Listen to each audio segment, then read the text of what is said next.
Vamos lá, Lucas capítulo de número 5. Quem achou, diga amém. Amém. Glória a Deus. Diz assim o texto: apertando a multidão para ouvir a palavra de Deus, estava ele junto ao lago de Genezaré, e viu 2 barcos. Quantos barcos, igreja? 2. Quantos? 2 barcos à beira da praia do lago. Mas os pescadores, havendo desembarcado, lavavam as redes. Entrando então em um dos barcos, que era o de Simão, pediu-lhe que o afastasse um pouco da praia, e assentando-se, ensinava do barco a toda a multidão. Quando acabou de falar, disse a Simão: faze-te ao mar alto e lançai as vossas redes para pescar. Respondeu-lhe Simão: mestre, havendo trabalhado toda a noite, nada apanhamos, mas sobre a tua palavra lançarei as redes. E fazendo assim, colheram uma grande quantidade de peixes, que se lhe rompia a rede, de modo que fizeram sinal aos companheiros que estavam no outro barco, para que fossem ajudá-los. E eles foram e encheram ambos os barcos, de maneira tal que quase iam a pique. Somente até aqui você diz amém. Amém. Senta dando glória a Deus por essa palavra. Oh, aleluia. Glória a Jesus. Aleluia. Eu vou contar de 1 a 3. Quando eu disser 3, você vai liberar sobre a vida da pessoa que está ao seu lado uma palavra que determina o rumo profético daquilo que Deus tem nos confiado como verdade para essa noite.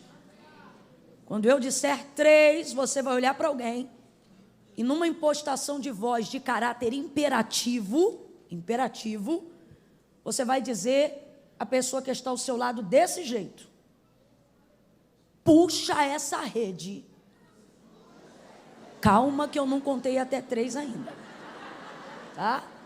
Para ficar uniforme, bem bonito. Quando eu disser 3, você vira para esse irmão, para essa irmã que está do seu lado, você vai dizer: puxa essa rede. Qual é a palavra? Puxa essa rede. É 1, é 2, é 3. Libera para ele ou para ela. Puxa. Sacode o vizinho do outro lado e diz: puxa. Puxa essa rede. Oh, aleluia. Aleluia. Oh, glória a Jesus. Não é tempo de soltar, não é tempo de temer. A palavra do Senhor diz que aquele que põe a mão no arado e retrocede não é digno. Agora que você começou, você vai terminar. Oh, glória. A narrativa do texto que nós acabamos de fazer menção vai falar sobre a pesca maravilhosa, né? Pedro vem de uma noite fracassada, uma noite frustrante, porque você tem uma coisa frustrante para um pescador, é dedicar-se para pescar. E olha que Pedro fez isso durante um longo período de tempo, de 6 a 8 horas, quem sabe, no mínimo 4, no máximo 8, dedicando-se a isso na noite anterior, à manhã que antecedia o seu primeiro encontro com Jesus.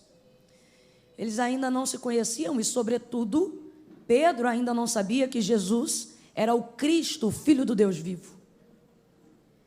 Nesse encontro vem Jesus, chegando-se à beira da praia do lago de Genezaré, e uma multidão o acompanhava, porque Lucas capítulo 4 diz que a sua fama já percorria todas as comunidades vizinhas a Jerusalém. Lucas capítulo 5 diz que a fama de Jesus começava a se espalhar sobremaneira, e Lucas capítulo 7 atesta então definitivamente o quão Jesus estava conhecido. E por que você está falando isso, Camila? Porque, para que você entenda por que Jesus naquela manhã já caminha tão cedo acompanhado por uma multidão que estava ao seu redor. Uma multidão que o credibiliza, uma multidão que quer ouvir o que ele tem a dizer. Então, veja bem, vamos supor que eu chego aqui nessa noite e, ao invés de vir só eu e a pastora Raquel, de repente, ao chegar aqui, eu venho acompanhada de uma multidão. Antes mesmo de saber o que a multidão está fazendo aqui, você vai procurar saber por que segue, né? Por que está atrás? Essa multidão está aí por quê, né? Quando tem um engarrafamento, todo mundo quer saber se é acidente ou o que foi. Aí quando você vai chegando perto da pista, às vezes é um guaxinim, seja lá o que for, criou um engarrafamento incrível. E aí você reclama no meio do caminho, dizendo, não é brincadeira não, agora você vê, não era nada na estrada, mas todo mundo passando para ver o guaxinim, aí você para e passa também. E olha, devagarinho, e promove o engarrafamento. Porque a multidão, ela traz peso, ela traz crédito. Eu só quero que você entenda qual é a configuração do que está acontecendo naquela manhã. Quando Jesus vem chegando acompanhado por uma multidão à margem de uma praia, eu imagino os pescadores parando imediatamente de fazer aquilo que eles estavam fazendo para acompanhar que movimento era aquele. E quem estava trazendo aquele movimento na beira da praia logo cedo era Jesus. Mas Pedro ainda não sabe o que é Jesus. Nisso ele vem chegando. E o texto diz que eles estavam lavando as redes depois dessa pesca na noite anterior, aonde não haviam pegado nada, absolutamente nada. Vem então Jesus chegando e vai pedir um dos barcos que já estão ancorados à margem da praia, e ocasiona-se então de ser o barco de Simão. Mas o texto é muito claro, de acordo com o que nós vimos aqui. Quando Jesus chega à margem daquela praia, o texto é claro, Jesus não viu só o barco de Pedro. O texto diz que chegando Jesus à beira do lago, ele viu dois barcos. Aquela manhã, meus irmãos, você sabe disso. Aquela manhã vai ser marcada por um milagre extraordinário. Aquela manhã será marcada por prosperidade, por honra. Naquela manhã, Deus, em Cristo Jesus, vai manifestar uma ação miraculosa. Oh, aleluia! Vai ter peixe para todo dia. Vai ter peixe para mais de um tempo. Vai ter peixe para comer agora, comer mais tarde, comer depois e no final do mês. Tudo na jogada de uma rede só. É um milagre maravilhoso. Só que esse milagre não está baseado na frustração de Pedro. A motivação desse milagre não está baseada na necessidade dos pescadores. Porque uma premissa bíblica que nós aprendemos para a manifestação da dinâmica de um milagre, e a gente precisa compreender isso nessa noite, talvez tenha alguém aqui que almeje que Deus faça um milagre, não é que esse milagre se realize baseado numa necessidade, você tem que tirar isso da sua cabeça. Milagre não é para quem precisa, não, minha irmã Camila, não. Senão não tinha mais um mendigo debaixo da ponte, senão não tinha mais um crente tendo que fazer tratamento de qualquer doença, seja ela qual for, em estado terminal. Camila, o que você está dizendo? Que milagre não é para quem precisa? Não, milagre não é para quem precisa, milagre é para quem espera. Milagre é para quem almeja, para quem deseja. Camila, e tem diferença? Tem diferença. Você pode achar que Deus tem a obrigação de fazer um milagre na vida de alguém, simplesmente porque você gosta dessa pessoa e acha que se Deus é maravilhoso e tem o poder de tudo, então Ele tem que resolver a vida da pessoa em questão. Ora, mas por quê? Porque ela precisa, uai. Só que Deus não se move apenas baseado numa necessidade. Inclusive, a gente tem que desmistificar esse entendimento equivocado que a gente foi produzindo ao longo dos anos, achando que é uma verdade bíblica só porque está sendo uma palavra repetida. E uma verdade não passa a ser verdade só porque ela é repetida muitas vezes. Por exemplo, há uma verdade repetida, é onde a gente afirma que Deus não tem obrigação ou não tem prazer de fazer além do que as pessoas precisam.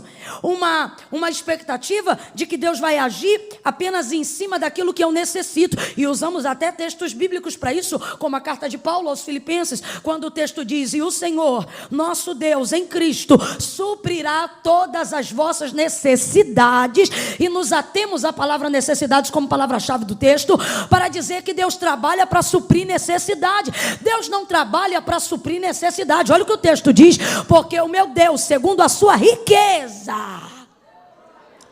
suprirá todas as vossas necessidades. Aí ele diz como? Ele diz: suprirá todas as vossas necessidades em glória por Cristo Jesus. Camila, o que o texto está dizendo? Ora, interprete o texto. O que o texto está dizendo não é que Deus vai suprir suas necessidades de acordo com as suas necessidades. O que o texto está dizendo é que Deus vai suprir as suas necessidades de acordo com as riquezas dele.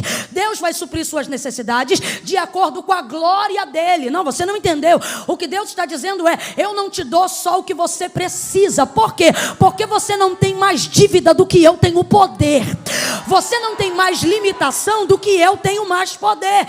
Então eu nunca posso acreditar que a única maneira padrão de Deus agir é correspondendo necessidade, é pagando dívida na conta, é arroz, é feijão, é demanda diária. Irmão, você quer suprir demanda diária? Vai capinar um quintal, vai bater uma laje, vai virar o plantão, vai vender uma Jequiti, uma Mary Kay. Agora, quer falar de milagre? Não vem falar só de necessidade, vem dizer o quanto você almeja de que Deus mova o extraordinário em sua direção, enquanto você deseja que Deus manifeste a sua glória.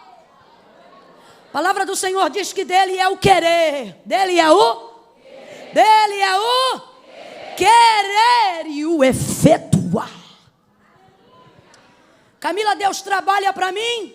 Não necessariamente. A ação de Deus em direção à humanidade visa quem é digno de glória, e ele é digno de glória. Então, se aquilo que Deus fizer for glorificar o nome dele, ele fará. Agora, nós podemos ser veículos, alvos do milagre de Deus. Quando temos uma necessidade, não só isso, quando naquilo que temos ou naquilo que somos, temos o desejo de glorificar o nome dele. Nos tornamos então alvo do milagre de Deus. Porque precisamos? Não, porque conhecemos o seu nome, porque almejamos, porque desejamos, porque queremos que a partir daquele feito o nome dele seja glorificado. João capítulo de número 9 retrata com muita liberdade o que eu estou tentando fazer alguém entender nessa noite. O texto diz que Jesus passa e vê um homem cego. Aí o texto diz: e passando Jesus viu um homem, cego de nascença. Aí os discípulos param e veem o mesmo homem e dizem: Rabi, quem pecou? Ele ou os seus pais para que ele nascesse cego? Aí Jesus responde: nem ele, nem os pais. Não é necessidade, não é maldição, não é hereditariedade, não é obrigatoriedade. Jesus está dizendo: eu não parei para olhar ele aqui porque ele precisa. Não é só isso. Aí Jesus responde e diz: isto aí aconteceu, não é por causa de pai, não é por causa de mãe. Olha Jesus se movendo para fazer um milagre. E qual é a motivação de Jesus? O pecado do pai? Qual é a motivação de Jesus? O erro da mãe? Qual é a motivação de Jesus? A necessidade do filho? Não, a motivação de Jesus é fazer daquele jovem um instrumento para a glória de... Nem ele, nem os pais, mas isto aconteceu para que se manifeste nele a glória de Deus. E tendo dito isto, cuspiu no chão, fez lodo com a saliva e aplicou nos olhos do cego e disse: vai, lava-te no tanque de Siloé, que significa o enviado. E ele foi, lavou-se e voltou vendo. Mandaram então o homem entrar na sinagoga, porque naqueles dias quem dissesse que Jesus era o Cristo seria expulso da sinagoga. Então fizeram um interrogatório: rapaz, quem te curou? O homem chamado Jesus jogou lama, eu joguei água e vi. Então disseram para ele: eu não acredito em você, chama os pais dele aqui. Aí chamaram os pais do menino para a audiência. Diga aí para mim, esse moço, ele nasceu cego? Nasceu cego. E diga aí então, como é que ele foi curado? E os pais disseram: ele tem idade, pergunte para ele. Estavam com medo. Aí perguntam para ele de novo: vem aqui, como é que te abriram os olhos? Aí ele responde assim: eu já disse. Vocês estão perguntando de novo por quê? Quer ser discípulo dele? Aí eu já começo a entender porque que Jesus escolheu aquele homem. Aí eles olham para o homem e dizem: nós não, nós somos discípulos de Moisés, vai tu ser discípulo dele. Expulsam ele da sinagoga. A porta da sinagoga se fecha, mas o texto diz que do outro lado da rua tem um homem esperando ele. Quem já suspeita quem é? Quem já suspeita quem é? A gente fica preocupado, né? Quando vive algumas experiências com Deus, algumas portas antigas se fecham. Mas eu não estou nem aí para a porta que se fechou, sabe por quê? Aquela porta tem uma chave que abre. Aqui está diante de mim, abre e fecha qual quiser. Mais do que isso, Jesus disse bem claro: eu sou a porta. No outro lado está Jesus. Mas o homem era cego quando foi tocado por Jesus. Então o homem não identifica que quem está diante dele é o mesmo homem que lhe fez milagre. Aí Jesus olha para ele e diz assim: homem, tu crê que o homem que te curou é o Filho do Deus vivo? Aí o cego diz: como crerei se não sei quem é? Aí Jesus diz: sou eu que falo contigo. Ele diz: creio. Mas assim tão rápido não. Eu vivi uma experiência contigo. Tão rápido não. O Senhor fez na minha vida o que tratamento nenhum fez. Tão rápido não. Eu nunca vi e hoje eu estou vendo. Eu sei o que é céu, eu sei o que é sol, eu sei o que é luz. Eu vi o rosto do meu pai, eu vi o rosto da minha mãe. Eu não estou dizendo que ele disse isso. Eu estou dizendo que a experiência que ele teve com Cristo fez ele diante da sinagoga dizer: o homem chamado Jesus. Para quem ele deu a glória? Vamos lá, gente. Para quem ele deu a glória? Para quem ele deu a honra? Para quem ele entregou a fé que ele passou a ter? E os príncipes da sinagoga dizendo: fala qual é o nome dele. Ou então dizendo: foi Deus que te curou. Ou como nós, discípulos de Moisés. E ele está dizendo: meu irmão, não tem para Moisés, não tem para ninguém. O nome do homem que me curou é Jesus Cristo. E serve a ele e crê nele. Então diga para mim: este milagre foi para a glória de Deus, sim ou não? Sim ou não? Não é necessidade que provoca milagre. Você precisa entender isso hoje para começar a viver milagre. Para parar de fazer oração apelativa, desesperada. Para parar de barganhar com Deus e achar que teu jejum vai colocar ele na parede. Jejum não me dá poder para obrigar Deus a me dizer sim quando Ele está disposto a liberar um não. Jejum não é sobre o que Deus quer fazer. Jejum é sobre o quanto eu posso suportar. Jejum é para me preparar para a resposta que Deus dará, não sabendo ela ainda qual será. É para a glória. Eu quero que você entenda que o milagre da pesca maravilhosa não foi movido por uma necessidade, foi movido por uma coisa que eu chamo de visão panorâmica. O que é uma visão panorâmica? É uma visão ampliada ou amplificada. Tem gente aqui que tem um celular um pouco mais moderno e deve ter essa opção lá embaixo, foto panorâmica. Os primeiros celulares que começaram a desenvolver essa tecnologia te davam uma visão de pelo menos 180 graus através da foto panorâmica. Você pegava assim o celular devagarinho e ia virando e uma setinha indicando para você. E aí você ia virando até uma hora que preenchia a tela e você entendia que ele não podia mais ir. Então você conseguia pegar o que o celular vem descrito como foto panorâmica num ângulo de praticamente 180 graus, que é o ângulo da metade.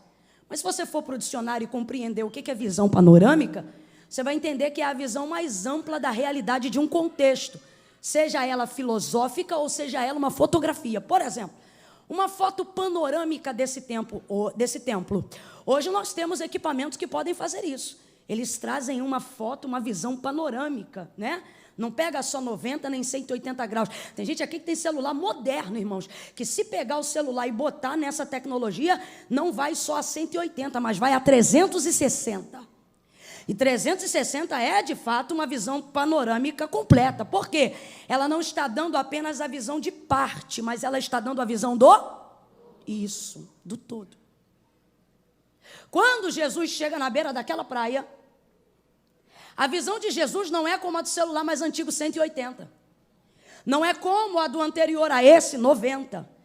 E também não é apenas como a do 360, que é uma visão completa. Porque se hoje eu tiver aqui uma câmera poderosa com uma visão de 360 graus, ela vai pegar cada pedaço desse templo através dessa tecnologia na fotografia. Mas eu quero que você amplie a visão panorâmica de Jesus, entendendo que se hoje ele manifestar a visão panorâmica dele acerca, por exemplo, de quem está aqui dentro dessa igreja, a visão dele é tão panorâmica, que quando ele olha você sentado nessa cadeira, ele não vê só você. Jesus olha o que pode ser refletido numa imagem e olha o que não pode ser visto em reflexo de imagem nenhum. Por exemplo, eu olho para cá e vejo uma mulher. olho para cá e vejo um homem. Quando Jesus olha para o mesmo homem ou para a mesma mulher que eu estou olhando, vê ele, vê o DNA dele, a hereditariedade dele, o pai dele, a mãe dele, o tio dele, o sobrinho dele e a causa que ele trouxe no coração para apresentar hoje na igreja. A visão de Jesus é uma visão panorâmica. Completa aí para mim, por favor. A visão de Jesus é uma visão? É uma visão? Camila, quando é que eu me torno alvo de um milagre? Ou quando é que eu me torno instrumento para ser milagre na vida de alguém? Quando você entende que Jesus só vai te usar se você compreender a perspectiva da mesma visão. Veja bem, quando Jesus chega na beira daquela praia, ele ministra uma palavra em direção a Pedro. O texto é claro, tem 2 barcos, mas ele só escolhe um. O que ele escolhe para entrar é o barco de Simão, o barco de Pedro. Então raciocine comigo. Jesus chegou na beira da praia, viu 2 barcos, entrou apenas no barco de um. Pregou de dentro de um barco de um. Saiu e liberou o barco de um. A palavra foi para todos, mas tudo isso aconteceu de dentro do barco de? Vamos lá, gente, tudo isso aconteceu de dentro do barco de?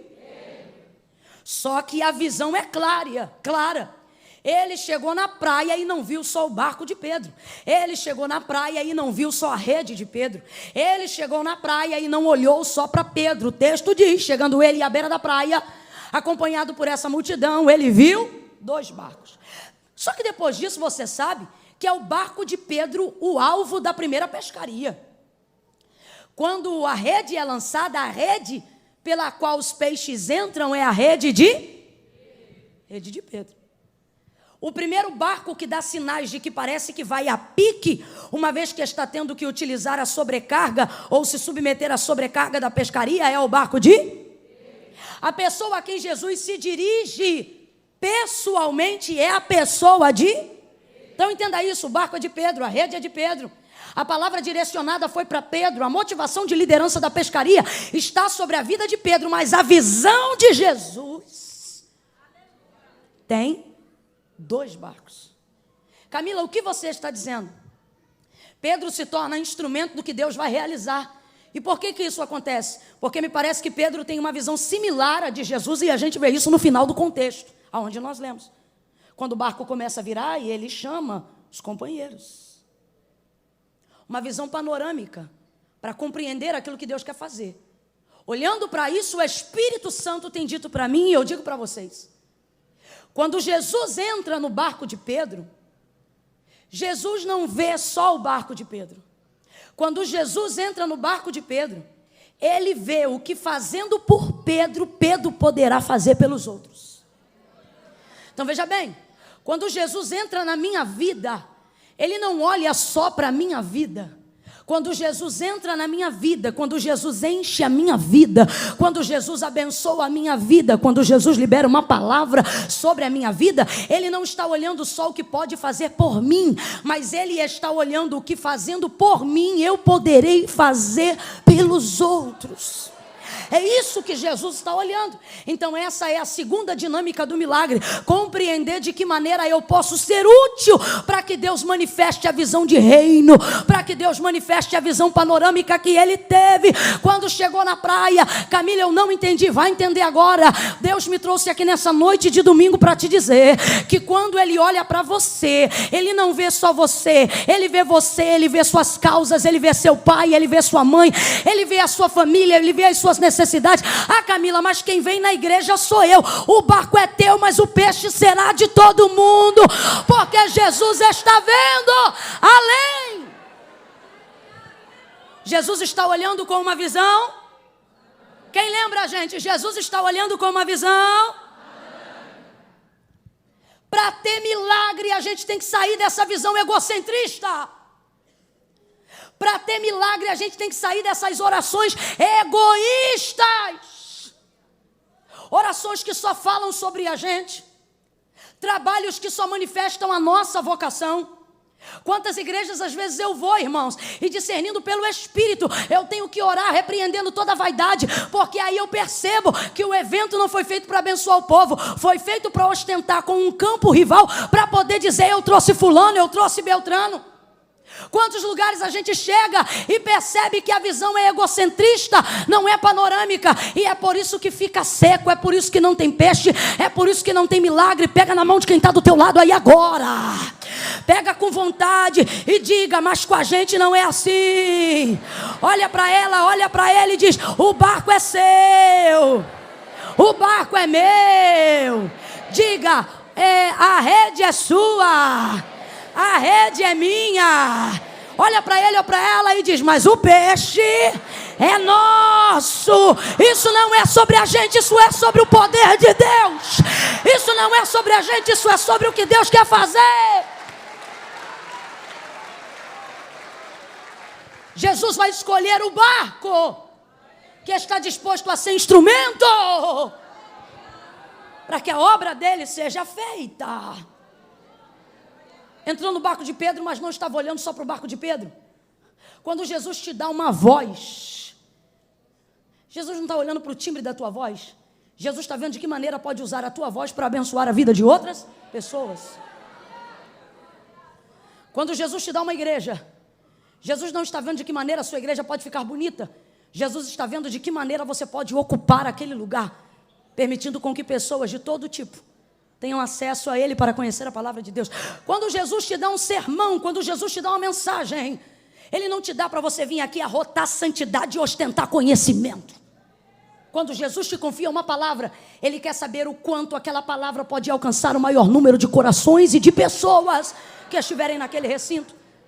Jesus está dizendo: quando você sair dessa visão provinciana, quando você parar de olhar só para o seu umbigo, quando as suas orações pararem de ser somente individuais, quando você se envolver com a obra missionária, quando você lembrar o sobrenome da tua família, quando você se lembrar dos seus parentes, quando você vier de corpo para o culto, mas na boca trouxer o nome do teu marido, o nome do teu filho, o nome da tua casa, o Senhor está dizendo: vai ser do teu barco que eu vou fazer sobejar, vai ser através da sua vida que eu vou trazer abundância e o nome do Senhor será glorificado.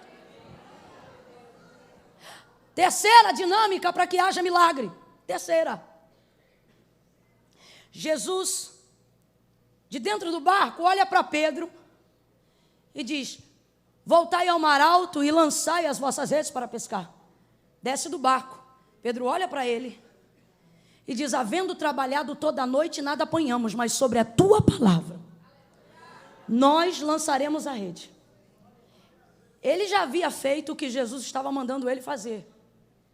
Mas naquele momento, Pedro vai ter uma expectativa nova, uma motivação nova, para fazer uma coisa antiga, uma coisa que ele já tinha feito.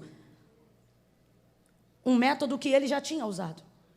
Sabe por que isso aconteceu? Porque quando Jesus chegou na beira daquela praia, chegou acompanhado de uma multidão. E, irmãos, eu não estou falando nem de Camila e nem do Zé, eu estou falando de Jesus. É o verbo vivo feito em carne pregando. Ah, não, você não deve saber quem é ele, não. O povo caminhava 8 quilômetros, 12 quilômetros, a pé. Não queria nem saber se tinha comida, marmita ou transporte para voltar. E eu imagino o povo caminhando naquele caminho e alguém dizendo: você é louco, você vai para onde, você não tem dinheiro? Não interessa, eu vou ouvir Jesus. E todo mundo sabe o poder e a graça e a virtude para manifestar milagres. E quando ele não manifestava um milagre executando poder direto, manifestava na libertação da própria mente. Manifestava trazendo o quebrantamento de mentes cauterizadas pelo farisaísmo, pela religiosidade da época. Então todas as pessoas queriam ouvir Jesus. Gente, meu Deus, você imagina se nesse culto hoje, ao invés de alguém dizer assim: a oportunidade está com a irmã Camila, alguém dissesse: olha gente, o verbo vivo se fez carne, veio no culto hoje e vai pregar. Eu já ia dizer: traz o soro para esse culto e a maca, porque eu vou sair como? Desidratada, arrebatada de tanta glória de Deus. Então, é Jesus que está pregando. Não tem como você ouvir Jesus e não ter uma nova visão. Não tem como você ouvir Jesus e não ter uma nova expectativa. Não tem como você ouvir Jesus e não gerar alguma coisa nova. Eu não estou dizendo que todas as pessoas que ouvem Ele são libertas imediatamente, mas eu estou dizendo que ouvir Jesus gera uma nova expectativa na gente.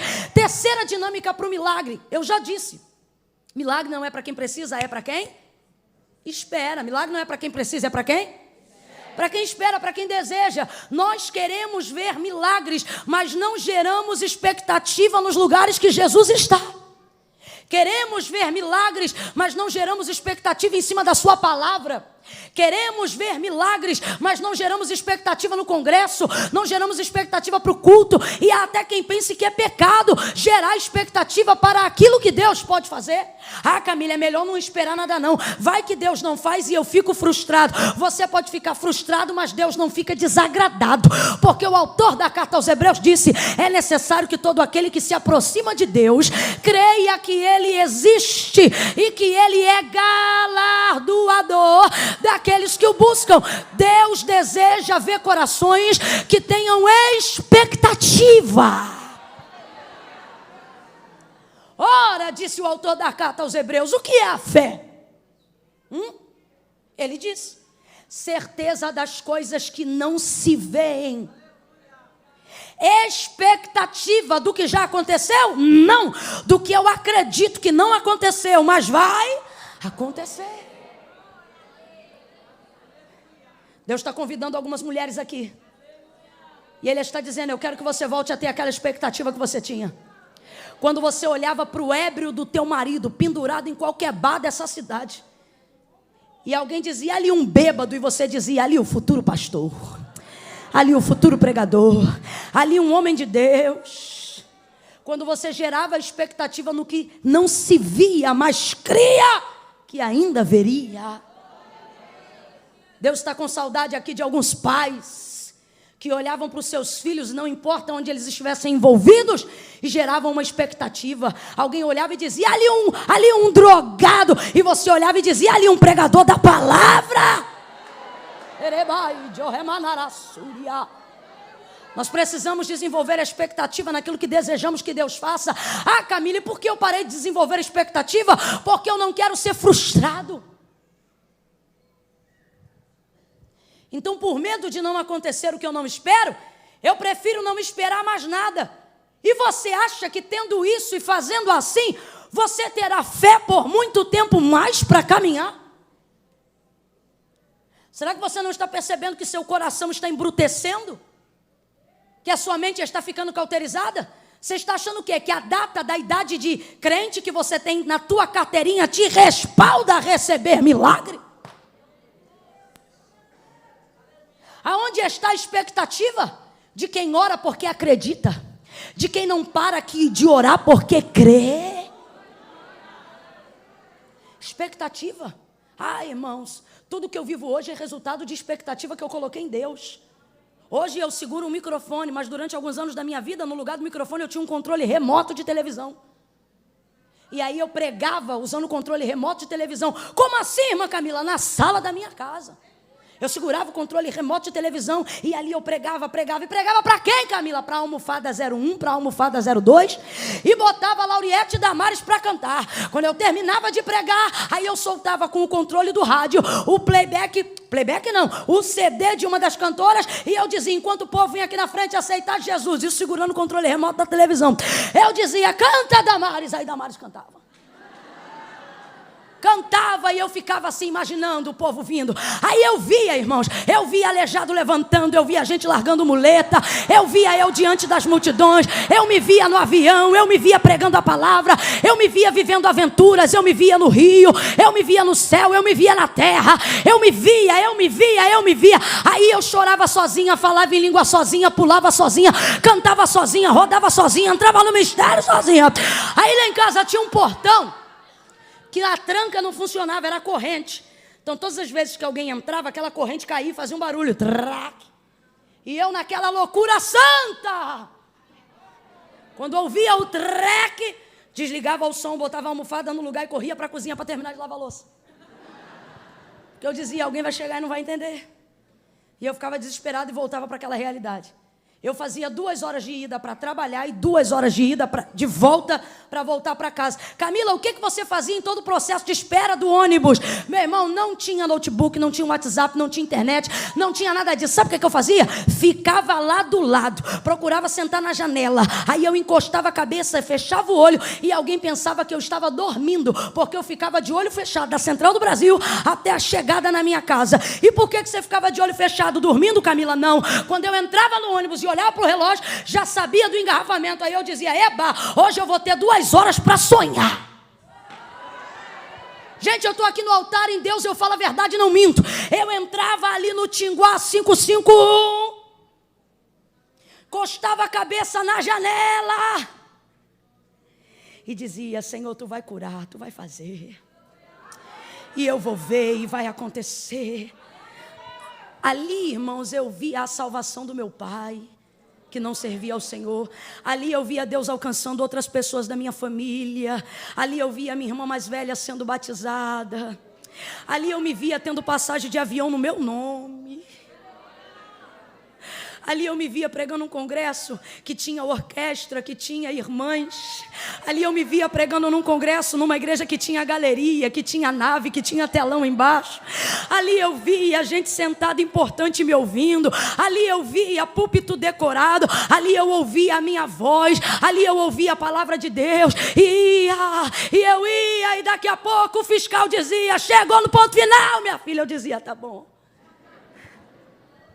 Quantas vezes eu passei do ponto da minha descida, porque eu entrava tão mergulhada naquilo dali, que quando eu vi eu já tinha passado o ponto. Eu falava, moço, eu passei do ponto, mas passei muito, tipo 8 quilômetros. Aí o camarada que já me conhecia, que eu pegava todo dia, aí ele dizia para mim, estava dormindo? Eu falei, eu estava sonhando. Aí ele disse, então tá bom, fica aí que eu vou dar a volta e te deixo no ponto de novo, porque eu não tinha o dinheiro da passagem. Aí ele dava a volta e eu lá no bonde, aí eu olhava, vai durar quanto tempo? Ah, mais uma meia hora.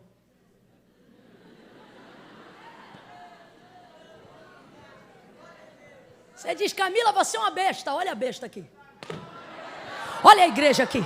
Olha a orquestra aqui, olha as irmãs aqui, olha o microfone aqui, olha a decoração aqui, olha eu ontem aqui, eu hoje aqui, eu amanhã lá, eu amanhã acolá. Olha eu pregando. Esses dias eu estava em Goiás e eu me lembro que eu sonhava que Jesus ia curar. Quando eu estou terminando de pregar, a equipe que estava de Libras, cuidando dos surdos mudos, de repente a gente chama para salvação. Vem 5 surdos-mudos aceitarem Jesus, confessarem a Cristo como Senhor. Começamos a fazer a oração da confissão. Uma delas começa a pular. Daqui a pouco a igreja vira na glória. Eu não entendo nada. Aí eu olho para o pastor, o que houve? Ele me diz chorando, a menina está falando, foi curada e batizada com o Espírito Santo. A muda falou. Você sabe quando isso aconteceu? Você quer saber quando isso aconteceu? Isso não aconteceu naquele dia que eu estava lá. Isso aconteceu na minha sala, quando não tinha ninguém. Foi lá que aconteceu. Quando eu via mudos falando e dizendo, Jesus, tu vai fazer, porque tu tem poder. Aí alguém olha pra gente e diz assim, Deus escolheu fulano, como se Deus olhasse filhos preferidos e gostasse do cabelo, da cor da pele e disse assim, é porque é bonito, é porque fala bem. Deus está dizendo, não, é porque sonhou, é porque esperou, é porque chamou meu nome, é porque acreditou. Pega na mão de alguém aí agora, pega na mão de alguém aí agora, olha para essa pessoa e diz, lembra? Diga para ela, lembra? Agora olha para mim. Lembra quando você se imaginava com a carteira de habilitação? Lembra? Olha para ela e diz, lembra? Lembra? Lembra quando você se imaginava dirigindo o carro pela cidade de Blumenau? Lembra? Lembra? Lembra? Lembra quando você acreditava que ia ser um grande empresário no ramo alimentício? Lembra? Lembra? Lembra? Lembra quando você sonhava com a família que hoje você tem? O Senhor está dizendo para alguém, lembra? Lembra quando você acreditava que eu podia tirar o crack da veia do seu filho? Lembra? Lembra quando eu disse que ia libertar o cachaceiro do teu marido? Lembra quando você via ele de terno e gravata? Lembra quando você dobrava o joelho aqui e dizia, qualquer domingo desse ele vai entrar pelas portas e vai aceitar Jesus? Lembra? Deus trouxe alguém aqui para dizer, por que você parou? Pega na mão de alguém aí e diz, lembra? Lembra? Lembra? Quero trazer à memória aquilo que me dá esperança. Olha Jesus renovando a tua esperança. Olha Jesus renovando a tua visão. Ei, Canamassuri.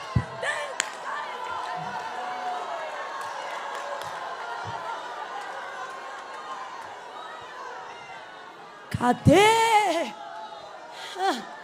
Cadê a expectativa daquele homem que queria pregar o evangelho? Cadê a expectativa daquele obreiro que queria inaugurar a igreja com pastor? Cadê a expectativa daquela mulher de 40 anos que mesmo de cabelo branco se via segurando o canudo da formatura na mão? Cadê? Cadê?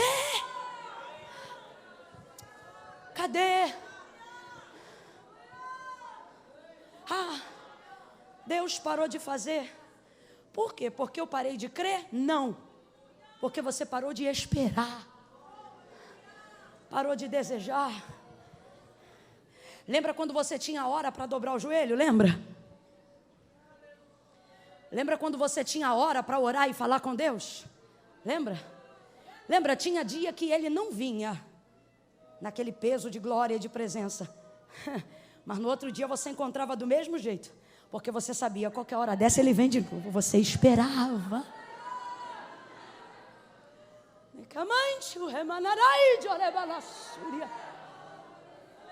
que eu quero que você entenda é que dentro da narrativa da pesca maravilhosa, depois de ouvir Jesus pregar ou ministrar naquela manhã, Pedro vai desenvolver uma expectativa. Por quê?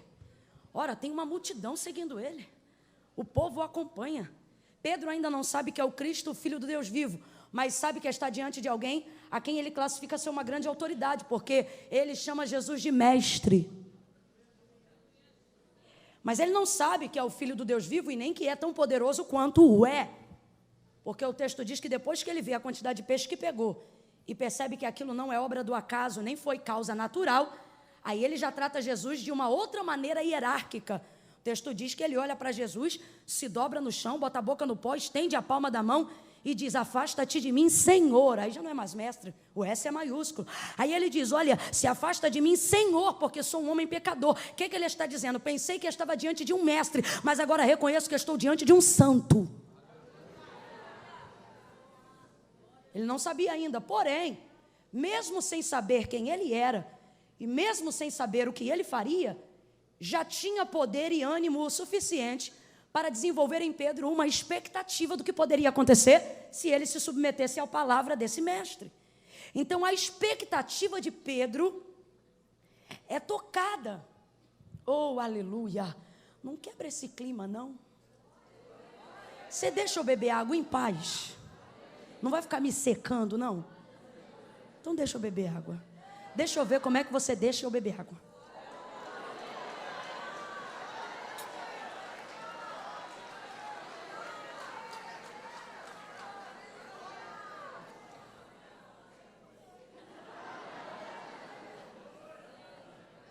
Pedro vai gerar uma expectativa.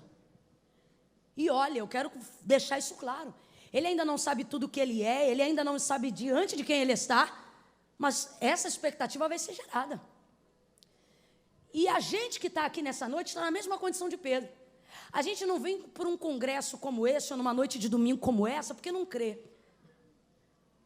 A gente vem porque crê. E não é porque A, B ou C vai pregar ou vai cantar. A gente vem porque tem certeza de que a palavra de Jesus tem o poder de nortear, de dar uma decisão, de colocar uma vírgula ou um ponto, dependendo da situação ou da circunstância que alguém aqui esteja vivendo. Tem gente aqui que protelou a decisão que tinha que tomar essa semana de coisas que tinha que fazer.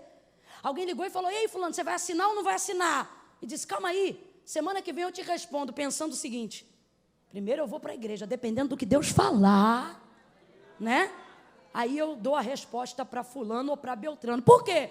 Porque você gera uma expectativa de que na palavra de Jesus vai determinar o final do seu dia, ou a sua vida, ou o seu mês, ou a sua semana, ou o seu ano. A gente cria essa expectativa. Não, eu vou lá porque eu vou ouvir Jesus, porque ele vai falar. Agora veja bem, você aumenta a expectativa quando você vem de uma noite fracassada.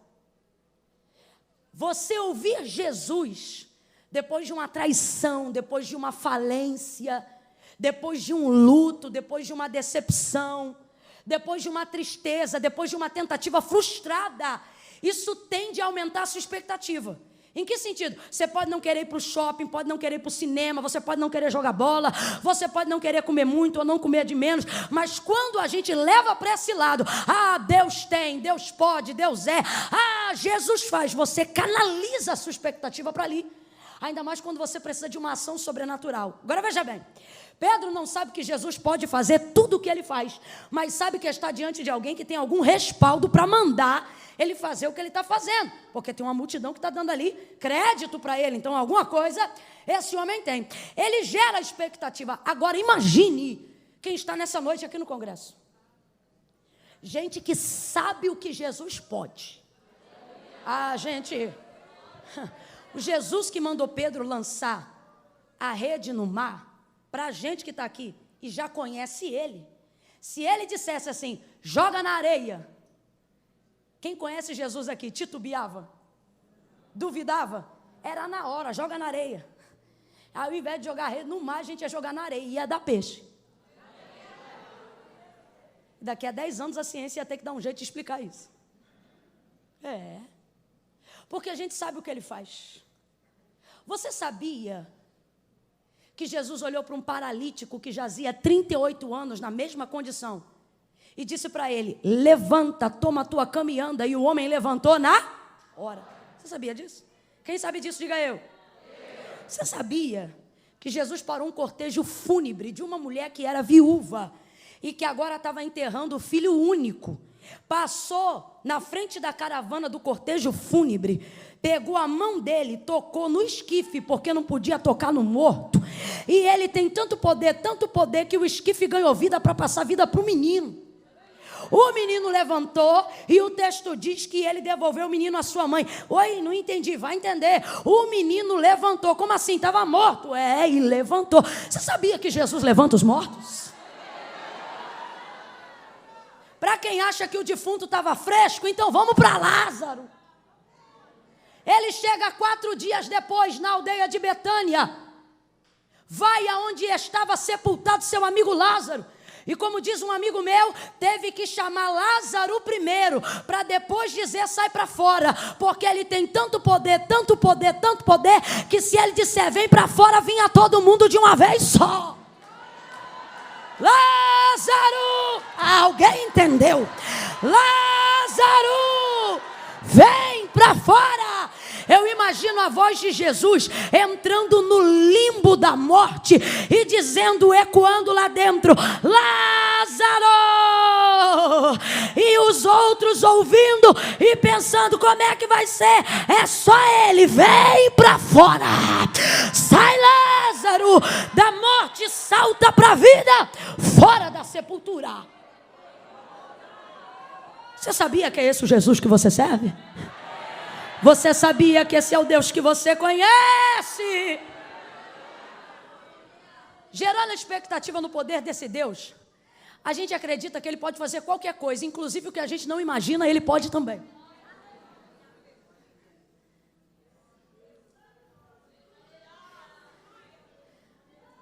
O profeta Isaías diz que todas as águas do mundo são na sua mão como a gota de uma água.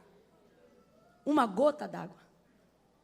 O céu que a gente pensa que é infinito, infinito porque é muito grande, fora da vastidão do que a gente pode contemplar, na verdade tem medida, sabe-se onde começa e onde acaba, por 2 motivos. Primeiro, ele será rolado e os céus também passarão, assim como a terra que existe. Segundo, porque o texto é claro e diz que ele mede os céus na palmada de sua mão.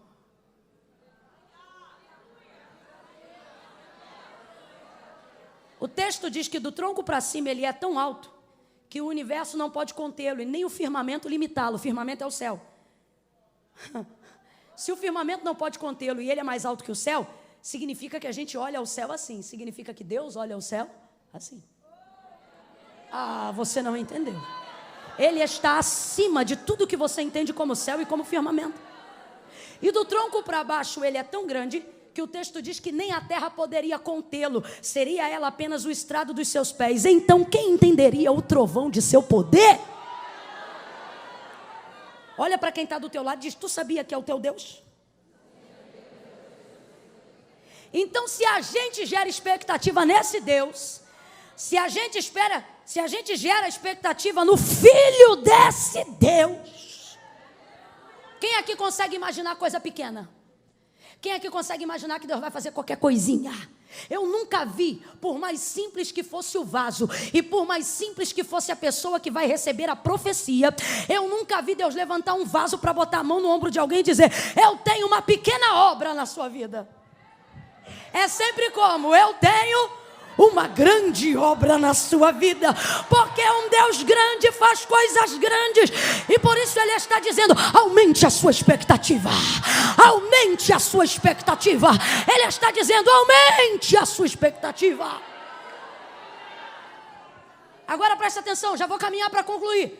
Sabendo disso, nós que estamos hoje aqui, imagine agora na mesma condição de Pedro, tendo Jesus, que tudo pode, que tudo é, que tudo faz, caminhando na nossa direção para nos dar uma palavra.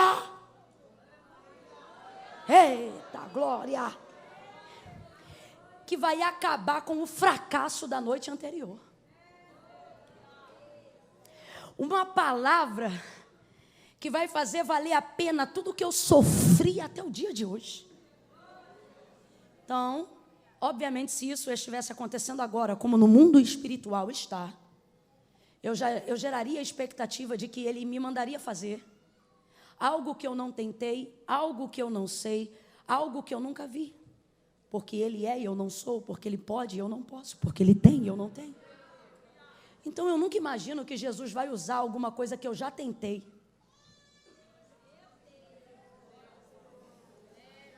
Não.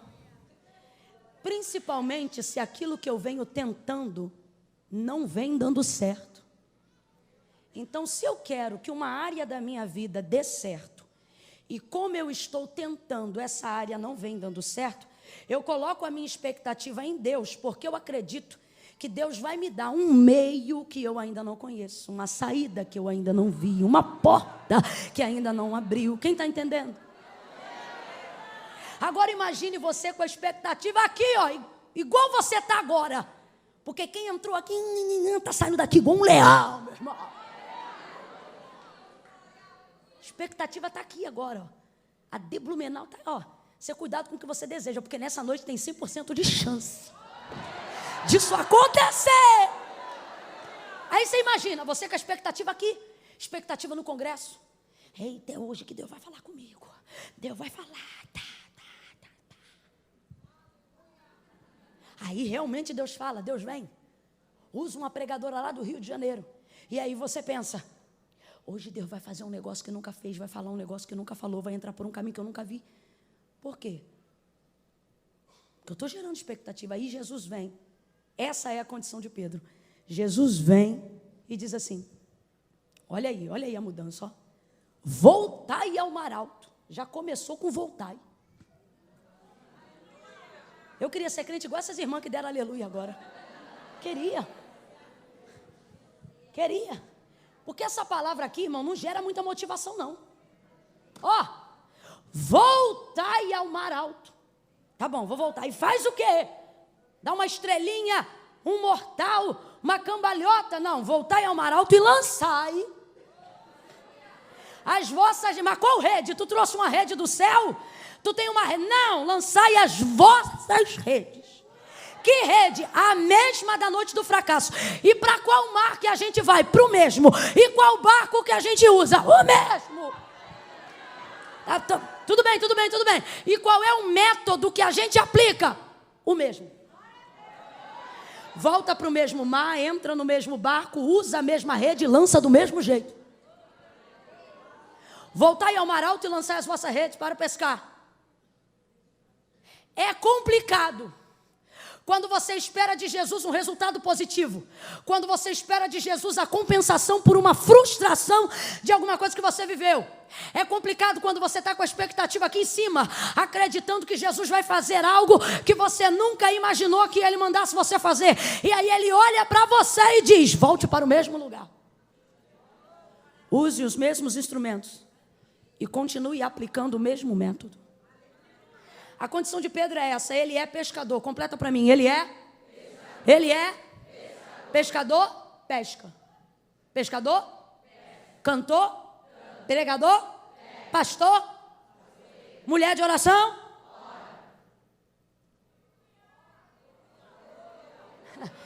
Jesus não olha para Pedro. Olhe para mim, por favor. Jesus não olha para Pedro e diz: Pedro, vai lá e desce num rasante de asa delta. Pedro não voa, Pedro pesca. Pedro vai lá, tenta prender respiração, joga a rede de baixo para cima no fundo do mar. Pedro não é mergulhador, Pedro é pescador.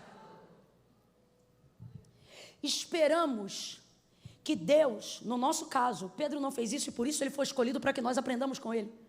Mas no nosso caso, que conhecemos a Jesus, e esperamos no nosso caso, que Jesus nos dê um método novo para alcançar o resultado que a gente ainda não alcançou utilizando o método antigo. Viemos para um culto como esse e queremos ouvir uma palavra que nunca ouvimos. Queremos ter uma direção que ninguém nunca deu. E por que a gente fica agoniado dessa maneira? Porque a gente acha que a coisa está dando errado porque a gente está fazendo do jeito errado. Aí Jesus me trouxe hoje aqui para dizer para você: não é porque está dando errado que significa que você está fazendo do jeito. Nem tudo que dá certo está sendo feito do jeito certo. E nem tudo que está dando errado é porque está sendo feito do jeito errado. Diga para mim, um homem com a carreira de Pedro, em que ele errou na noite anterior? Você acha que alguém com a carreira desse homem não sabe usar rede? Você acha que alguém com a carreira desse homem não sabe usar o barco? Ele é tão bom no que ele faz, que quando Jesus chama ele para ganhar alma, chama ele dizendo: o que você faz no mar, você vai fazer comigo agora, porque você é tão bom pescador de peixe, que eu vou te autorizar a ser pescador de homem. Não utilizou nenhum exemplo atípico do que ele fazia. Por quê? Porque ele era bom no que ele fazia. Agora Jesus vem para ele e diz: voltai ao mar alto e lançai a rede para pescar. E agora eu não estou falando de Pedro, estou falando de mim e de você. Porque Pedro obedeceu. E tem gente aqui que ainda não viveu o milagre. Quarta dinâmica do milagre. Por que ainda não viveu? Porque gera expectativa, mas quando ouve a palavra repetida, acha que não é a direção de Deus. Quanta gente mudando o método porque não está dando resultado. Ah, porque eu já estou orando há tanto tempo, Jesus não respondeu. Aí para de orar, cabeção. Deixa eu falar um negócio com todo carinho para você, meu irmão. Oração não salva ninguém.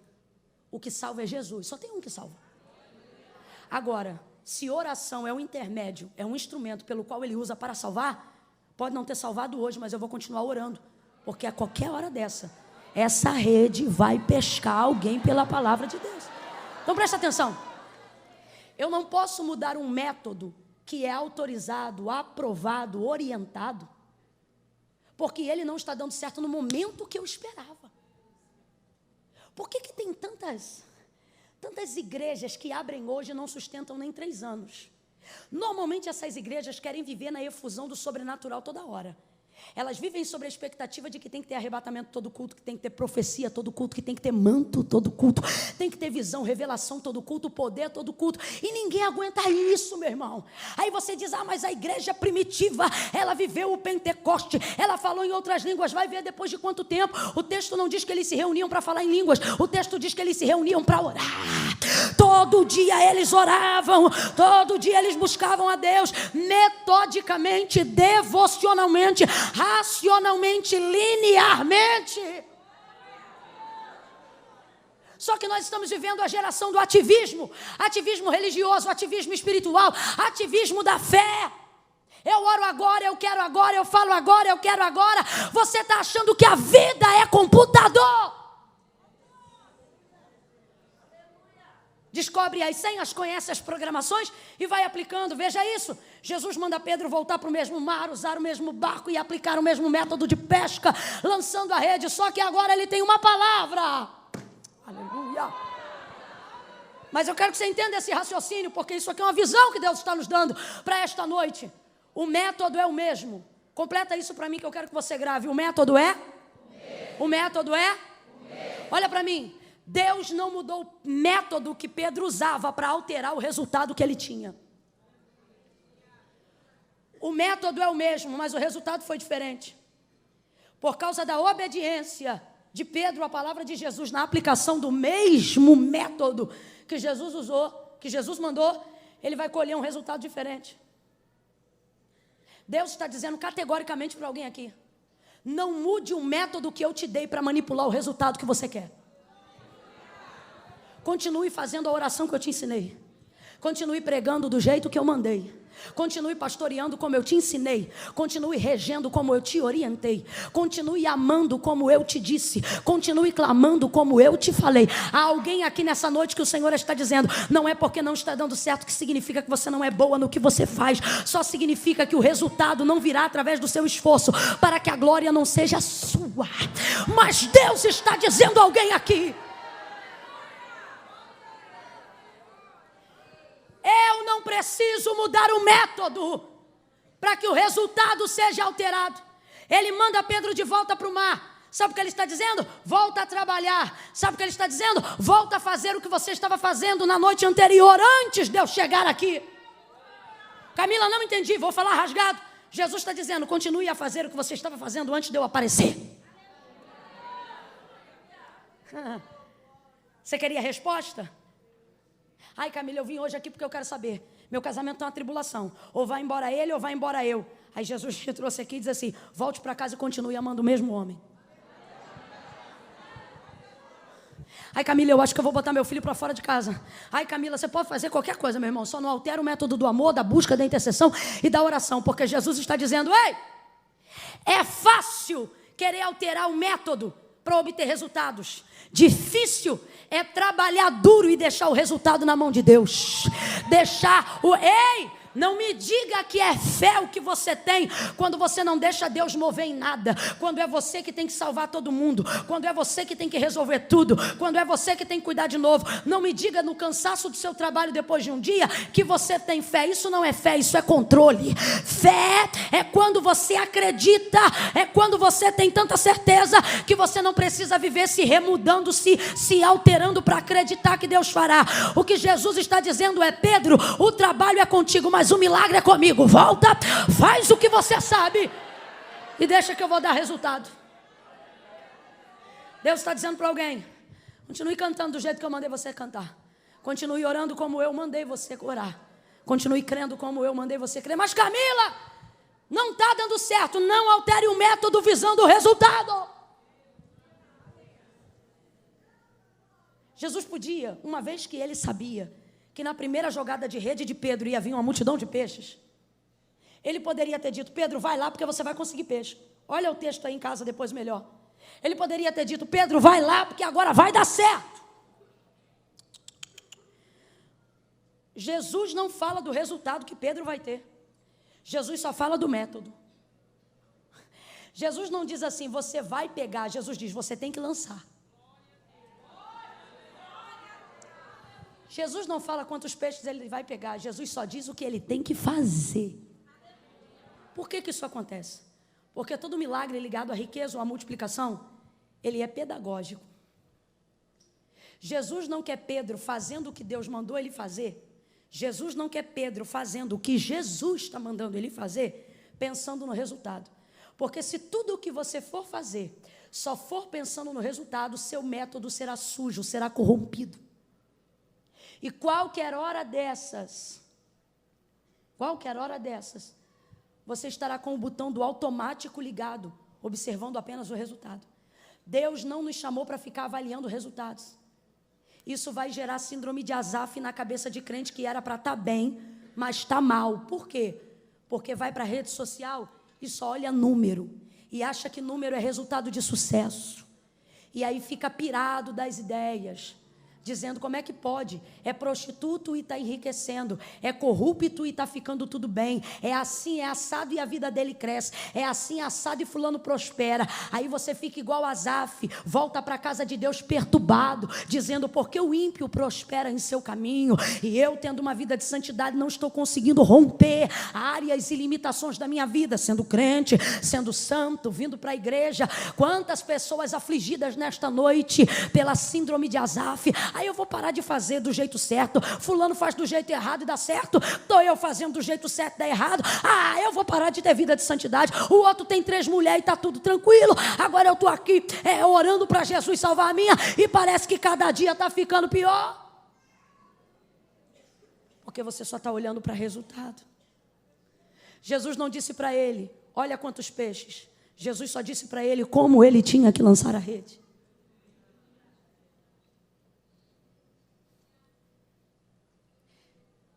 Quanta gente pervertendo o método, a direção de Deus, porque está obcecado por um resultado. Olhe para cá porque eu vou falar na Bíblia. Nem tudo que está dando certo significa que está sendo feito do jeito certo. Eu tenho temor de falar dele, mas para mim ele é o exemplo perfeito do que eu vou aplicar agora. Moisés era amigo íntimo de Deus. Completa para mim, amigo? Mas nem a intimidade que Moisés tem com Deus dá a ele autonomia para mudar o método de Deus. O texto diz que nesta ocasião que eu vou falar agora, Moisés já era o homem mais manso da terra. Mas o povo de dura cerviz estava no deserto, rebelde, e como não tinham água para beber, movidos pela sede e pela escassez, começaram a querer espraguejar Moisés e murmurar naquele deserto porque não tinham água. E eles diziam, no Nilo a gente podia tomar banho e se quisesse morrer afogado de tanta água. Agora para que tu nos trouxe a esse deserto se aqui nos falta uma cuia d'água?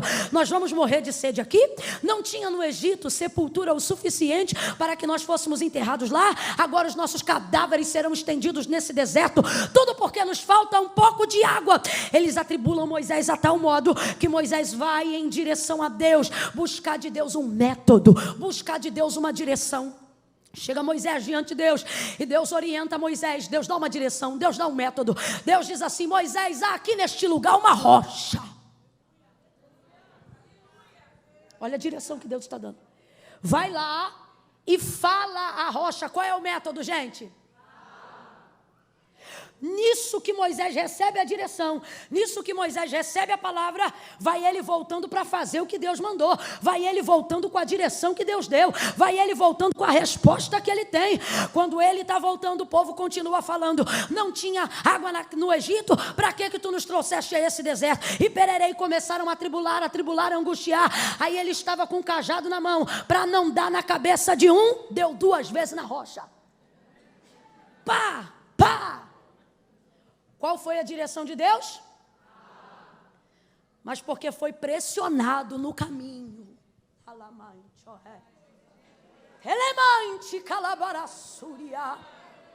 Vão te pressionar no caminho para dizer, não faz assim, faz assado.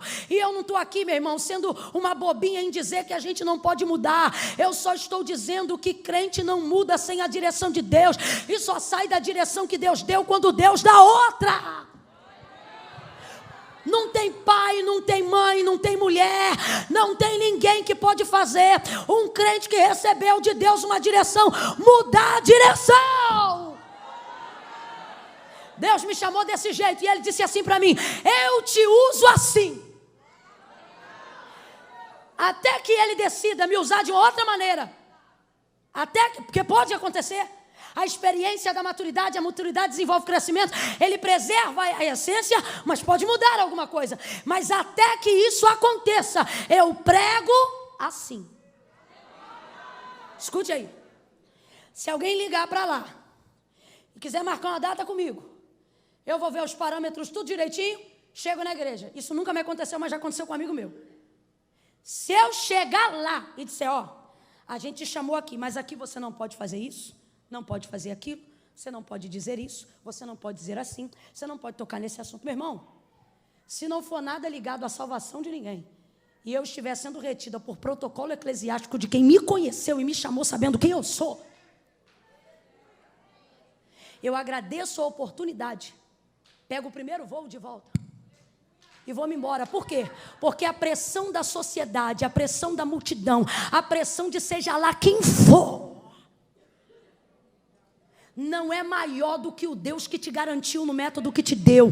Não é maior do que a sustentabilidade que Deus te dá na maneira como Ele te chamou. Moisés feriu a rocha porque foi pressionado, atribulado pelo povo que ali estava. Agora vamos lá, para a gente concluir. O resultado deu certo ou não deu? A rocha deu água ou não deu? Água potável para beber, sim ou não? O povo ficou satisfeito, sim ou não? Todo mundo foi saciado, amém? O resultado deu certo. Mas o método foi? Deus diz, Moisés, vem cá. A terra que eu jurei aos teus pais que lhe daria, que é Canaã, tu verás do alto de um monte, é o máximo que vai te acontecer. Você verá. Porque os teus pés ali tu não pisarás. Tu não entrarás. Essa geração também não vai entrar. A geração de Josué e Caleb, eu conduzirei. Mas essa geração, e você não vai entrar. E Deus diz por quê? Não precisava, mas Deus diz.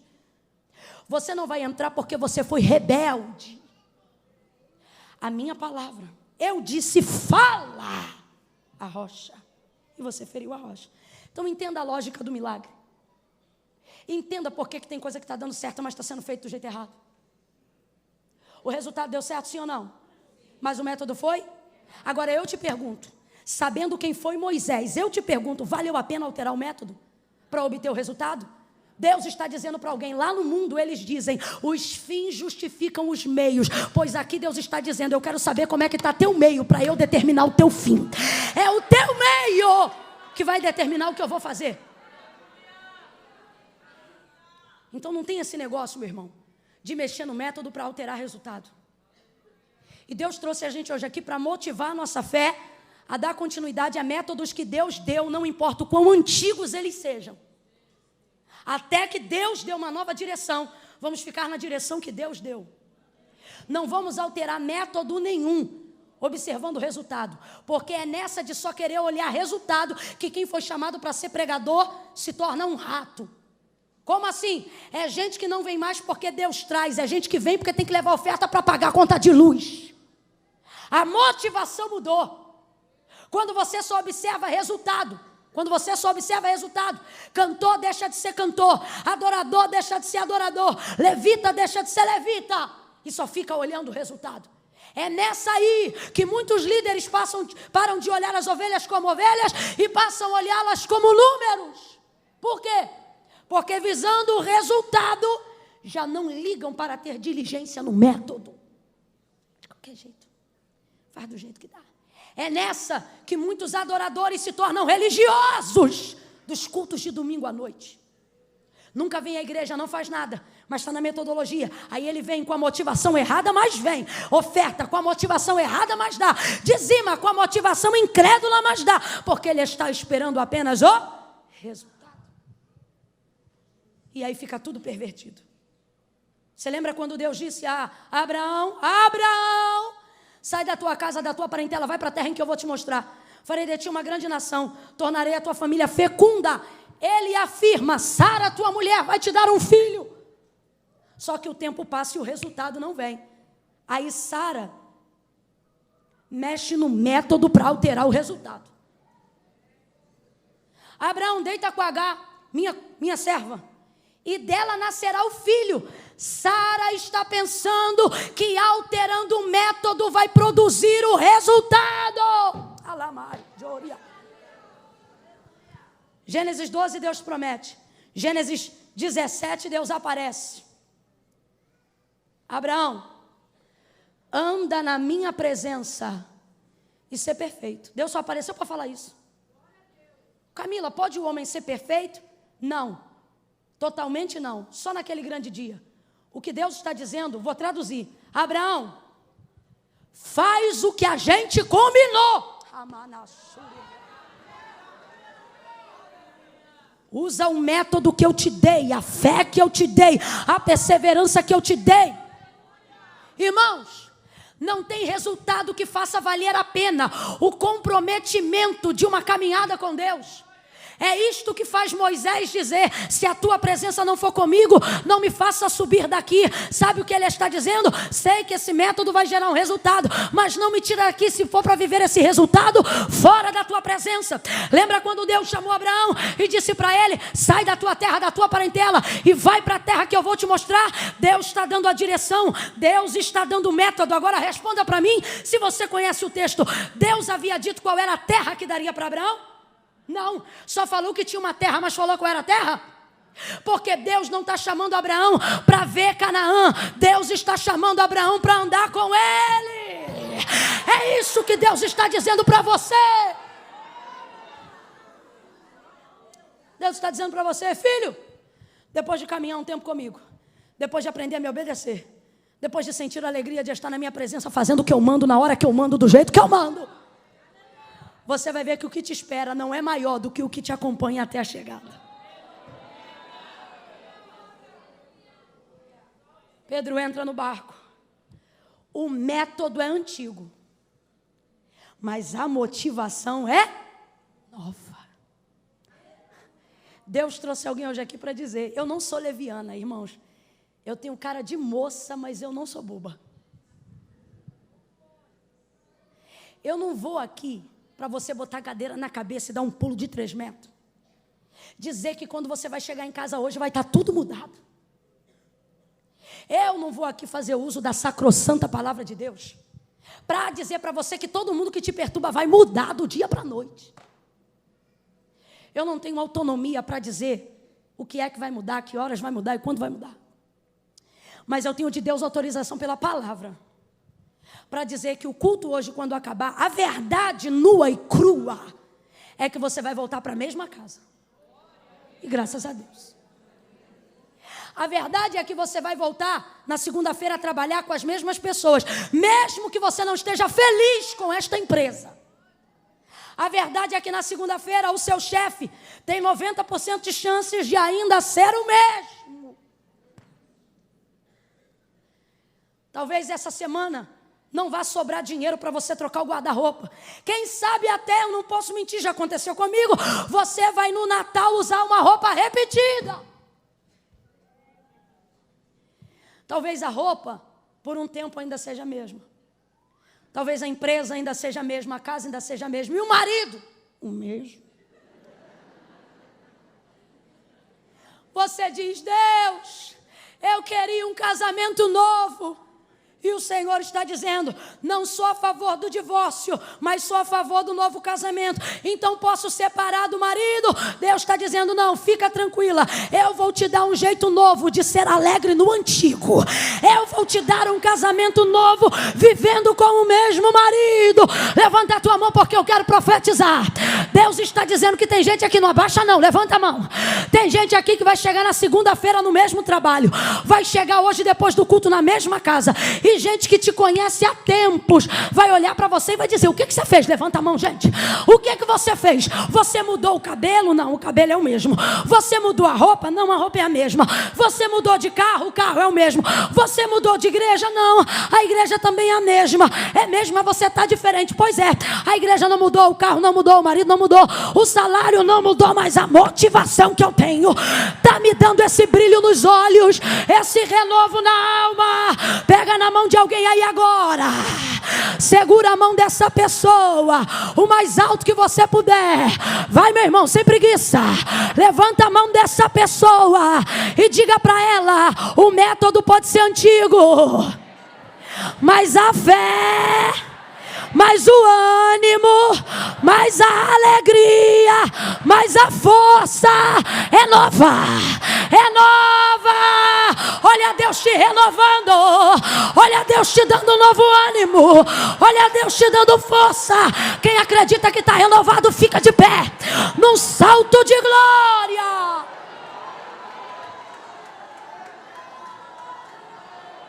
Oh, glória! Faça como Abraão. Seja fortalecido dando glória a Deus. Falei ontem e vou falar hoje. Bota a bolsa na cadeira. Bota a Bíblia na cadeira. Que eu não falei que você pode ir embora. Eu só pedi para você ficar de pé. Que agonia é essa? Não é nem 9 horas ainda. Estou parando com isso.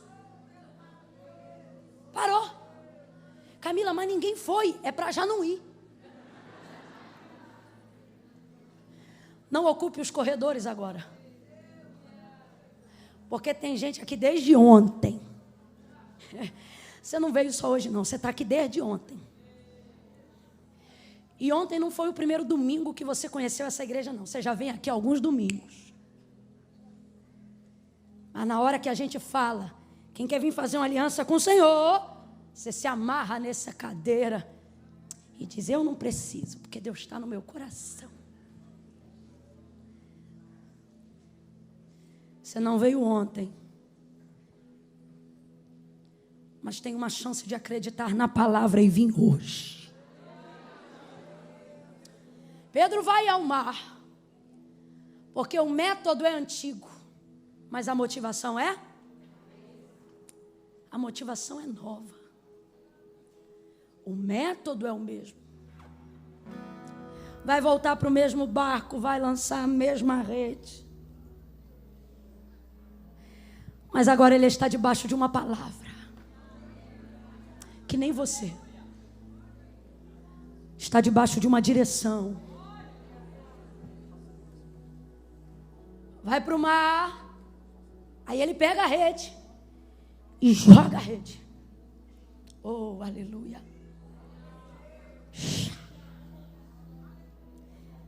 Quem está comigo, diga amém. A rede assenta. E ele vai no vício, obviamente, do automático, fazer a mesma coisa que fez a noite inteira, puxar a rede.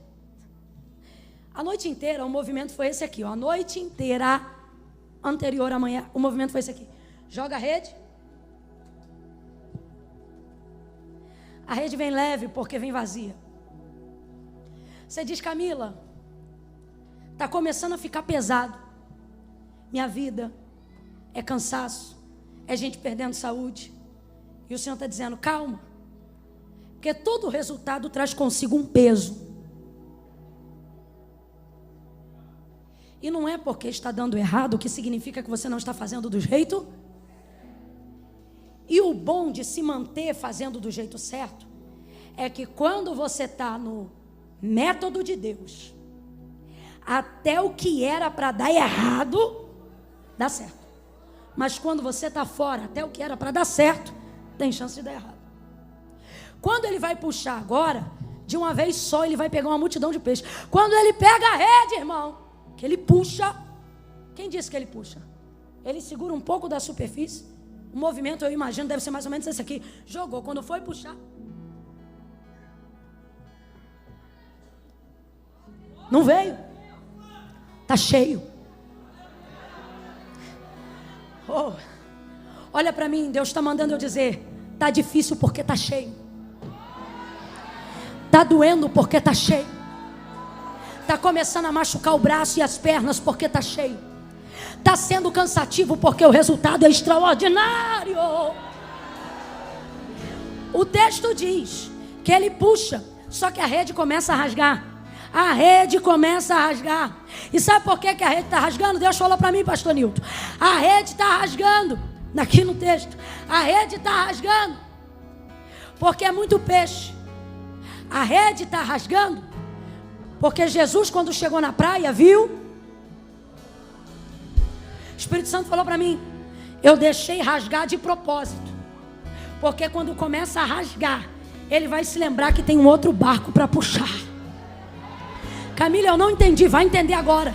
Olha para o teu vizinho e diga para ele, se você não me chamar, vai começar a rasgar. Olha para ele e diz, está rasgando porque você não me chama. Me chama. Me chama para orar junto, para cantar junto. Me chama. me chama para comer churrasco junto, me chama para andar no teu carro junto.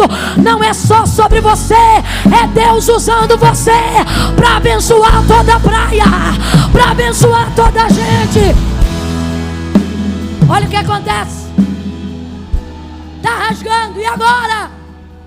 Ele faz sinal. E se eu te dissesse nessa noite que o seu milagre está às vésperas de um sinal? Ele estende a mão assim, ó, o texto diz que ele estende assim, ó, e faz sinal para o outro barco. Deus está dizendo: chame alguém, celebre com alguém, adore com alguém, interceda com alguém, peça ajuda a alguém, faça um sinal. Aí o barco vem. Aí o texto diz que pega na rede também. E a rede para de rasgar. Fala para ela ou para ele assim: você sabe de quem você está sentado aqui do lado? Fala para ela ou para ele assim: a pessoa que Deus colocou para a tua rede parar de rasgar.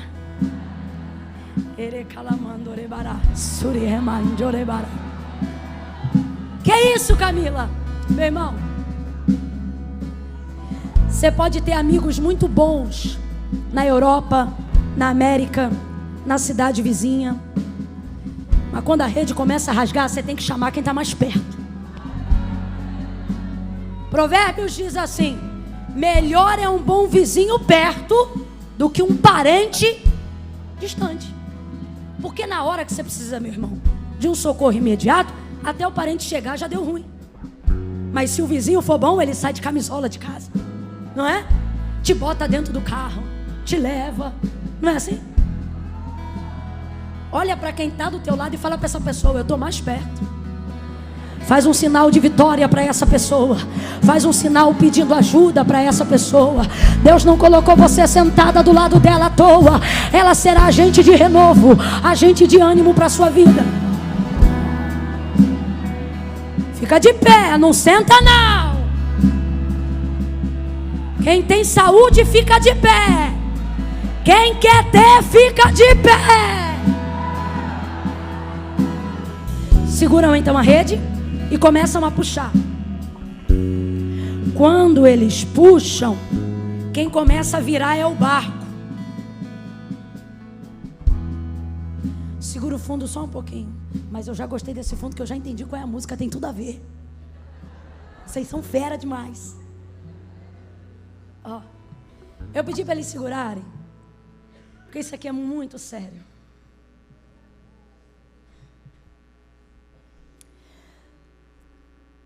Às vésperas de um grande romper de Deus na sua vida. Quando Deus quer mudar seu patamar espiritual. Quando Deus quer te prosperar financeiramente. Quando Deus quer que você rompa em alguma área da vida. Quando Deus te tira do meio dos comuns e te torna alguém que é alvo de algo extraordinário. Escute isso. O mais difícil não será voltar a honrar. Tudo isso é difícil, mas o mais difícil não será você ser perseverante no que Deus mandou. Não será você vir à igreja aos domingos. Não será você continuar casado com a mesma mulher ou casada com o mesmo homem. Não será difícil continuar orando, porque você já ora há tanto tempo, que é o que você faz. O mais difícil é quando Deus diz: é agora, que é quando você vai receber. A gente pensa que o mais difícil é buscar. Irmãos, ouça isso. Buscar não é fácil, mas o mais difícil é estar pronto para receber. Tem gente suspeitando do cenário do milagre. Sabe por quê? Está sendo provado há tanto tempo que quando chega a hora da bênção, não acredita que aquilo é para você. Eu conheço mulher que soltou a rede quando o marido veio para Jesus. Porque não acreditou na conversão do cara que ela orou a vida toda. Eu conheço gente que saiu da empresa quando ela cresceu muito. Porque ele não acreditava que poderia gerir 250 funcionários. Então, para não falir, dividiu, pegou a parte e saiu. Eu conheço gente que quando estava no ápice para fazer história, soltou a rede. Porque achou que aquilo que Deus te deu, aquilo que Deus mandou você fazer, ia te sucumbir. Você quer ver? Deus não libera sobre a minha vida uma palavra que vai me matar. O Jesus que manda Pedro voltar para o mar, jamais fará com que, cumprindo essa missão, ele morra ou o seu barco seja quebrado. Porque se a ideia é pegar peixe, tem que ter barco para botar o peixe. Deus não vai te dar uma bênção que destrua a estrutura que precisa receber. Camila, minha família está uma loucura, mas é a sua família, não vai embora.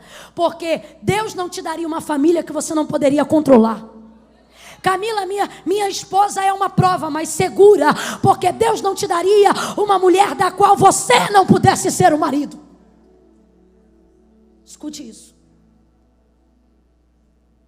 Eu queria viver a vida que eu vivo hoje, mas eu não sabia que entrava água no barco. Eu não sabia que para viver a vida que eu vivo hoje, teria dias que eu ficaria doente. Eu não sabia que para viver a vida que eu vivo hoje, gente que eu nunca vi na minha vida ia falar tão mal de mim assim. Eu não sabia que pessoas seriam retalhadas ao meu redor por consequência do que Deus está fazendo. Eu não sabia que eu perderia pessoas que eu acho que são amigas, não porque elas não choraram comigo, mas porque não tinham graça para sorrir comigo. Sabe o que é isso? É água entrando no barco por segurar a rede. Você acha que um homem como o pastor Newton, para estar na posição que ele está hoje, você acha que não torce a proa? Que não entra água no barco? Você só vê a gente aqui agora. Deus sabe quem a gente é quando o culto acaba. Você acha que para ser crente como você é hoje, em pleno domingo à noite, levando a vida que você leva, porque está bem vestido, porque está bem vestida, filho, guarda-roupa veste qualquer um. Só que tem gente aqui que Deus falou comigo, isso é muito sério, que está querendo soltar a rede porque está vendo água entrar no barco, porque está vendo o barco instalando, e a estrutura, sabe qual é a impressão? É melhor soltar a rede, porque senão o barco vai naufragar. E é agora que você tem que mostrar que a fé que você tem é verdadeira, e que a direção que Deus te deu não foi mudada. Porque nessa hora você terá tentado e tentada a dizer: solte a rede, desista do seu sonho, abandone essa empresa, divorcia desse marido. Por quê? Porque está castigando muito segurar. É nessa hora que a vida te tenta e diz: não tenta esse concurso de novo não, você fez direito, mas não faz prova da OAB de novo não, larga isso.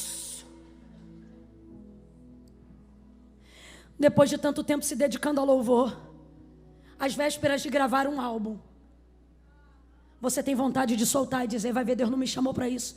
Então Deus brincou com você 10 anos? Claro que não. Deus está dizendo: filho, filha, é agora que você tem que confiar em mim. Deus me trouxe aqui para falar a verdade para você. E a verdade é essa: vai entrar um pouco de água. A verdade é que tem dias que a sua saúde vai ficar debilitada em razão disso. A verdade é que você vai ver a madeira estalando, ameaçando quebrar, ameaçando afundar, mas você tem que continuar acreditando que quem te mandou lançar a rede entrou no teu barco, viu tua estrutura, pregou dali de dentro e não ia te mandar para um lugar para naufragar. Quem acredita, levanta a mão. Tua maternidade não vai naufragar. Tua paternidade não vai naufragar. O ministério que Deus tem contigo não termina naufragado. Deus está apenas estendendo os seus limites. Porque você nunca chegou num ponto da vida em que ia receber tanto. Quando ele pega, quando o outro barco puxa junto, coloca os peixes dentro do barco e o barco para de entrar água. Camila, foi quase, diga comigo, quase Diga quase. Deus está dizendo a alguém: se você aguentar esse quase. Irmãs, olhem para mim. Se vocês aguentarem esse quase. Tem mulher de Deus que está aqui dizendo: Camila, eu acho que eu vou morrer. O Senhor está dizendo: não, é só um quase. Se você aguentar esse quase, meu filho. Camila, minha empresa foi Deus que me deu, mas eu acho que vai quebrar. Deus está dizendo: não, eu vou botar um quase. E você diz: o que é quase? Quase é Deus interrompendo um fim. Quase é Deus dizendo: o final desse ano não termina com tragédia. O final desse ano termina com você sentado ao redor da mesa, comendo, vivendo. O resultado da direção que Deus te deu e da fidelidade que você teve para obedecer incondicionalmente a direção que Deus te deu. Vou contar de 1 a 3. No 3, desce da galeria, vem da nave, e se tiver gente no templo, sobe. Tudo hoje aqui vai culminar para o centro.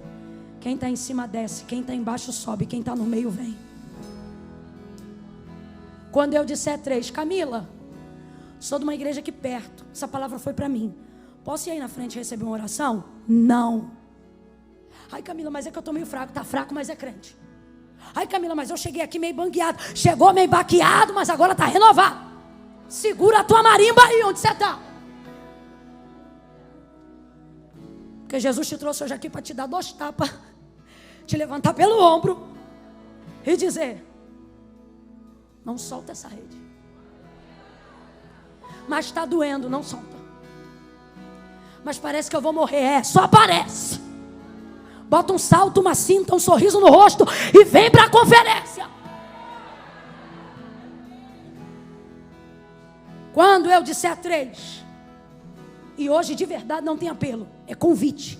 É 1, 2, 3. E eu não vou falar 2 vezes igual ontem, vou falar só 1. Quando eu disser 3, vai sair do lugar e vai vir ao altar. Gente aqui que já foi crente. Gente aqui que se diz desviado. Gente aqui ou que já pecou, ou até que esteja em pecado. Gente aqui que nem está em pecado, só está afastado, distraído. E o Senhor está mandando eu dizer para você: não vou tratar com você como quem bebe leitinho. Você conhece o peso de uma rede cheia. Você conhece as ondas de um mar revolto.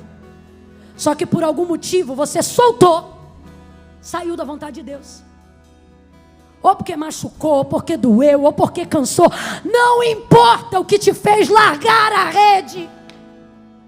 Hoje Deus te trouxe aqui para dizer: ei, puxa essa rede. Volta para a direção. Ai, Camila, é a minha vida que eu tenho que consertar. Tu vai consertar hoje aqui no altar. E aí Deus vai entrar onde você não pode consertar. Quem estiver afastado dos caminhos do Senhor. Quem veio à igreja hoje, ama ao Senhor, mas nunca fez uma aliança com Deus. Quem estava aqui ontem e não veio na hora do convite, e hoje Deus te trouxe de novo para dizer: quero te salvar. Vai sair do lugar e vai vir ao altar de Deus. Camila, não precisa ir aí não. Todos são filhos de Deus. Não. A Bíblia diz que só recebe o direito de ser chamado de filho quem confessa a Jesus Cristo. Deus quer resgatar a paternidade dele na vida de algumas pessoas hoje aqui. Mas tem que haver confissão. Camila, tem que ir aí? Tem que. É noite de concerto. Ele não vai te julgar, mas Ele vai te dar uma oportunidade. Ele vai te ajudar. Faz um sinal para Ele ao vir aqui na frente, porque eu tenho certeza que Ele vai usar alguém para te ajudar a puxar a rede. Eu conto 1. Eu queria que a igreja levantasse a mão direita para o céu. Se está vindo para Cristo, pode vir, filha. E começasse a orar agora. Coral, começa a orar agora. Começa a orar agora. Começa a orar agora. Jesus, todo mundo que soltou a rede, Senhor, traz hoje. Começa a orar sobre a palavra. Pede o Senhor para trazer. quem ele precisa dar uma expectativa nova, que se afastou. 2,5, Camila, eu estou afastado. Camila, minha vida está um rolo, o que eu faço? Vem você, a pipa e o cerol. Camila, minha vida está tico-tico no fubá. Vem você, o tico-tico e o fubá. Mas não solta a rede. Quem está afastado vai voltar hoje. Quem veio ontem não precisa vir hoje aqui na frente, está salvo. Agora quem está hoje aqui sabe, Camila, sou eu. Deus me deu um método, mas eu não aguentei. Eu sei qual é o caminho, mas eu fugi dele. 2,5. Galerinha, me ajuda orando agora, porque eu quero que desça a gente dessas escadas e venha para o altar. Vamos embora, orando. 2,45. Fecha o olho e começa a orar, igreja. Camila, mas eu tenho vergonha. Vem com vergonha. A vergonha é passageira, a salvação é eterna. Venha viver a alegria de ter teu nome no livro da vida. 3, se é você, descola o pé do chão aí agora e vem para o altar que eu quero orar por você. Salvação vai chegar à tua casa hoje. Vem. Camila, estou com saudade. Camila, quero fazer um concerto com Deus. É você que eu estou chamando.